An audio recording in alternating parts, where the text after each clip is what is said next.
And joining us today, we have Ethan Hopkins with us. He is a crop nutrients senior products manager with GrowMark. And Ethan, appreciate you joining us here today on Market Talk. How are you? I'm doing well. Thanks for having me, and look forward to our conversation here. Well, I'm looking forward to our conversation as well because I'm very curious to learn more about what you are seeing when it comes to urea, UAN, and fertilizers in general. And I think, just to start, we know there's a lot of supply chain issues out there. There's a lot of issues getting inputs for next year, and there's a lot of worry out there in farm country. So maybe just catch us up. What is some of the latest that you are hearing in regards to availability as we head into this fall, winter, and into next spring? Yeah, I think one of the bigger things we're seeing is that there's just a lot of, let's call them, non-traditional events piling on to a supply situation that was already tight. Crop year 2021, we saw um, above normal application rates almost across the board for any nutrient you're talking about, but definitely on nitrogen. Everybody knows that the crop prices, they look good, and people are willing to put forth a little extra um, cash to get extra nutrients down for this crop year. So that led to a situation where we came out of last spring um, tighter than normal on supply. And we all know recently there's been, we had a hurricane in the Gulf, which shut down Donaldsonville. That is CF Industries' largest nitrogen plant, which supplies a lot of the UAN and urea for the river system, which feeds the markets here, especially in the Midwest. So losing that production while that plant was down, and then we've seen delayed vessel unloadings for imported urea in the Gulf, also directly caused by the hurricane. We've lost probably two or three vessels that would have come to our market here for this fall unloading, but long term that effect probably sorts itself out. Most of the urea and UAN doesn't go down until next spring.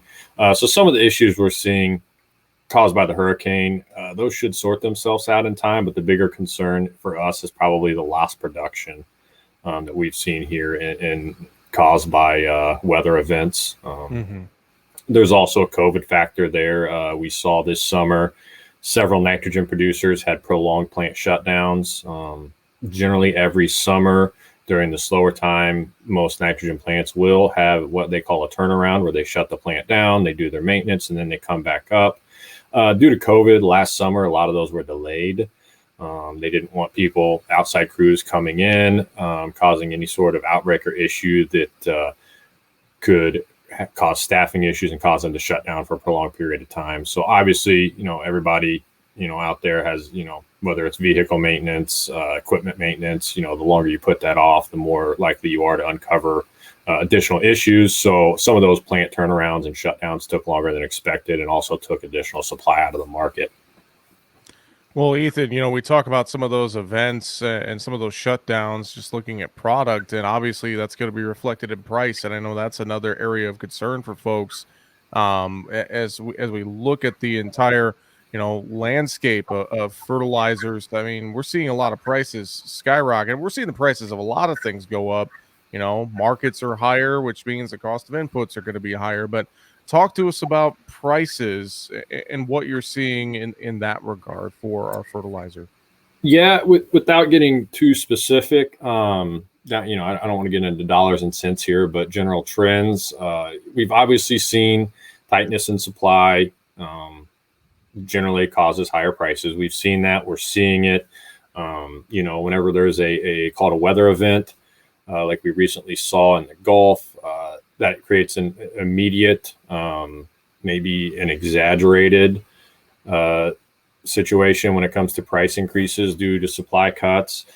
Specific to UAN, we've seen somewhat of a rally due to CF Industries launched CVD case. That's a countervailing duties case.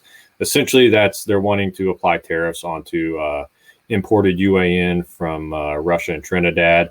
Those imports make up roughly 18 to 19% of our annual UAN usage here in the United States. So obviously that has created a little bit of concern about, do those tons still come here? Is that supply still available? Do they go elsewhere? So that's caused a little tightness there too. So we are seeing, some of the values we're seeing have not been seen since, say, 2012. When we're talking general fertilizer, nitrogen market on urea and UAN, we expect prices to remain pretty firm, especially as you touched on. All commodities are looking good. Crop prices are good. So generally in that scenario, it creates additional demand. In a situation now is there's additional demand and supply has been cut a little bit. And so our expectation is that things do remain firm and that we do continue to see high prices. Do they stay where they're at right now? Hard to say. As I said, any sort of weather event can cause an exaggerated climb in prices due to a short-term crunch on supply, but we do feel that firm prices are here to stay for some time. With everything going on with the perfect storm right now, do you anticipate, are you hearing, are farmers going to maybe look to cut some application rates? Are they going to look to do some things differently? I mean, I think we could both agree that, applying the right fertilizers on their field is going to provide a pretty good ROI. It's going to help out that crop. So we start cutting corners, and then we kind of start to worry about things. Are you hearing some of that chatter in farm country, or are there other things you're hearing that could maybe help bridge the gap a little bit if there's a little less application out there? Yeah, so if we're talking overall nitrogen application, we don't expect to see major cuts. As you mentioned, the return on that investment, it does still look good. Another determining factor is obviously certain times of year, we do see growers willing to put forward cash, whether that be for equipment, inputs, chemicals, you name it. We're coming up on a time of year where a lot of that cash would be applied. We expect to see in a situation where maybe some equipment is readily available, that some of that does go towards inputs.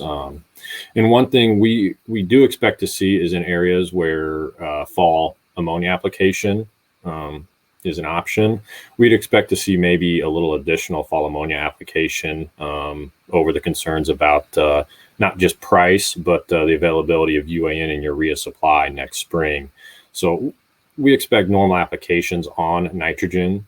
If we were to be asked right now, grain prices are conducive to going ahead and going forward with that to get that return on that investment. Well, Ethan, what are some things that GrowMark offers when it comes to urea, UAN, and other fertilizer products, or maybe some different things you want to highlight for farmers, just as they're thinking about some of those applications for next year, maybe doing some forward buying, et cetera, et cetera? Yeah, we pride ourselves on always trying to be out there in the market.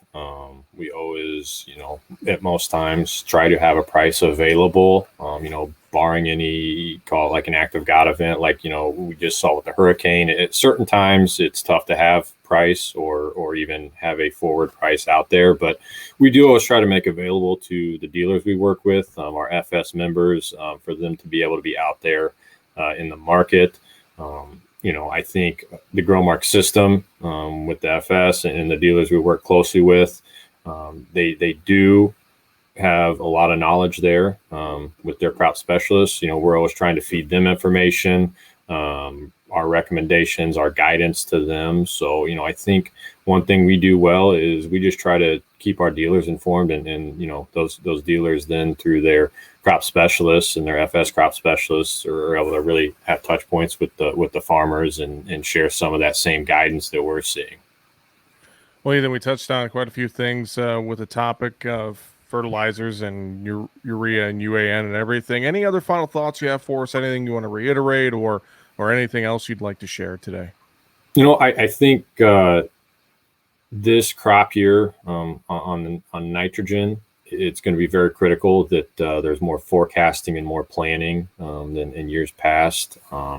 At times, with the supply situation we're seeing, not every ton, not every input that everyone wants is going to be available right when they want it. And having that forecast and having that meaningful conversation with your crop specialist is going to be key to making sure that you have access to what you want when you need it.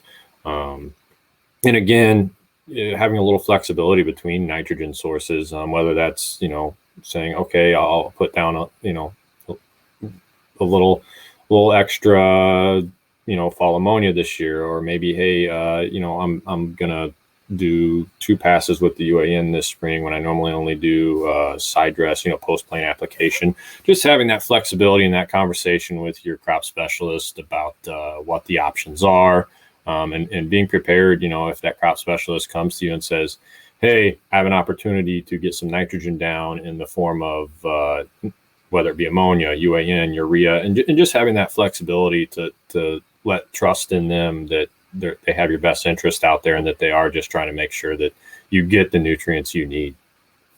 Well, a lot of great insights. You can always learn more at growmark.com with that crop nutrients senior products manager with GrowMark, Ethan Hopkins. Thanks for joining us today here on Market Talk. We appreciate the time. All right. Thanks for having me.